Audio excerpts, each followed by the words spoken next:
Hello and welcome to our mid-project presentation. We are Vitalize, a group composed of Shrey and Jane, Sophie Lesher and Sebastian Lorena. As a reminder of our project, we hope to get the drivers that direction and distance to an incoming emergency vehicle without making them take their eyes off the road. This is done via external microphones on their cars that detect where the siren is coming from and then relay that information to the system, which then plays 3D audio cues from that direction of the siren. Our target population will be the general population of those that drive, and we hope this gets them a way to know where it's safe to turn and where the emergency vehicle is coming from. As you can see from our wireframe, the external microphones will be the ones detecting the sirens from a broad database of sirens we hope to implement in the future, and will then relay to the system to play 3D audio cues from that direction of the siren, as well as from where it's safe to turn for the driver on the road. So for our project, we would like to gather around 15 college-age students to be participants in our experiment, and they will be using a driving simulator to detect the location of the sounds. The driving simulator is located on the University of Florida campus, so this is why we are targeting these individuals. Ideally, we anticipate having equal amounts of both male and female participants, as well as a variety of ethnic and cultural backgrounds, so that we are able to target all of the different demographics of drivers. The participants should have normal hearing and vision, so that way we can get no external factors that may contribute to skewed results in our data. Moving on to sound selection. Normally, emergency vehicles are equipped with sirens that are specially designed to startle the drivers. Now, our system is ideally already lowering the volume of the music system that's fitted inside the car. So, the sound that we plan on designing is supposed to be melodious instead of something that startles the driver. This way, the driver can get adequate information about the incoming emergency vehicle and still focus on the road without first having to turn off the sound. So, this sound is going to have two different aspects. The first one will let the driver know that the emergency vehicle is approaching from the certain direction, and the second one will actually let the driver understand what direction is safe for him to move into so that the emergency vehicle can pass through. For our experiment, we hope to be using UF's Driving Simulator Lab, but as we cannot control how the simulation looks, our only way to communicate the emergency vehicle's location and distance to the participants will be through the 3D audio cues. They will be periodic non-speech beacons that repeat every half second, and they will be coming from the direction of the emergency vehicle. We plan to not make them high in intensity or pitch to startle the drivers, but also not as low as to be drowned off by the siren and the ambient noise. They will also be programmed to stop all radio playback happening in the car as soon as a siren is detected, in order to not interfere with the 3D audio cues detection.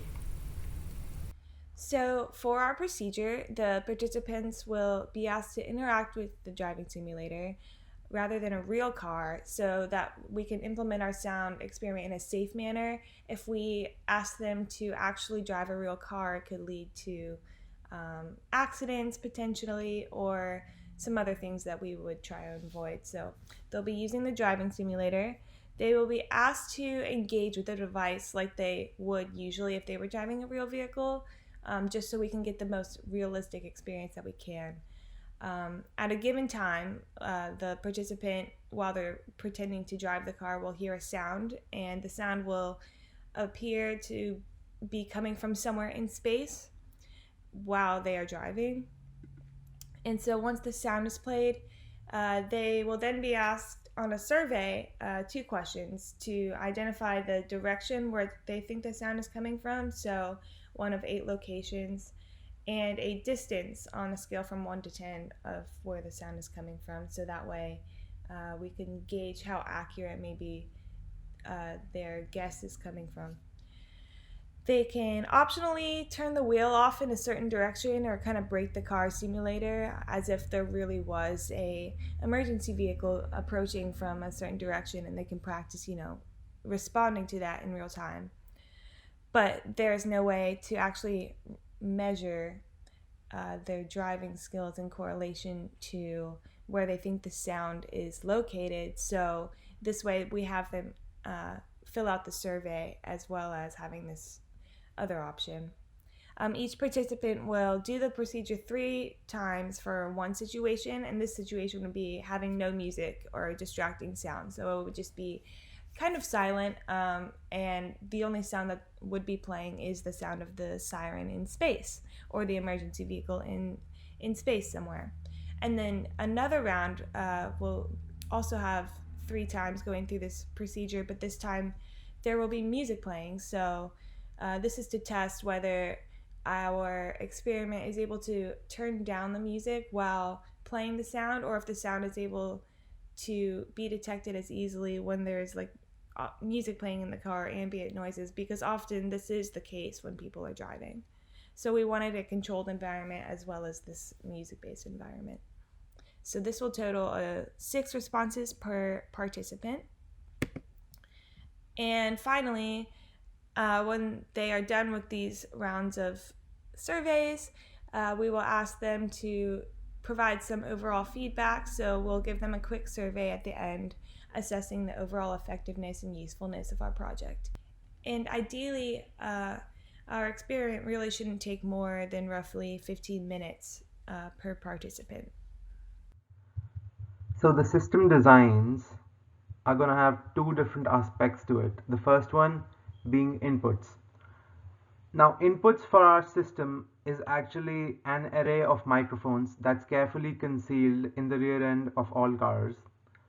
Now, whenever an emergency vehicle approaches another vehicle, these microphones will input the surrounding audio into the microprocessor, and the processing unit will then compute the exact direction and distance of the emergency vehicle according to the sound that has been input into it.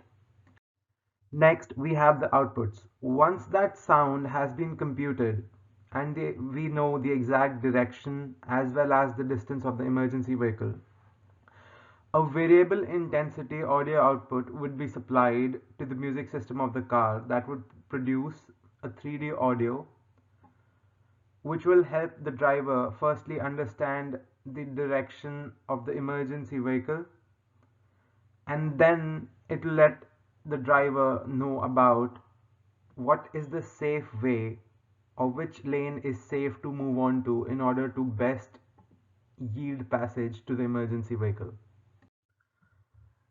Coming on to statistical treatment. So the questionnaire that's going to be provided to all participants is going to be used to determine the accuracy of the cues that are being produced in the car. Now there are going to be multiple tests that are going to be conducted, which include only the cues from the sirens and other ones that will include ambient noise and playback audio from the radio system or music system of the car. Now these results are going to be compared with each other. That will help us in understanding what is the best way to supply audio to the driver. Thank you for being a patient listener, and have a great day.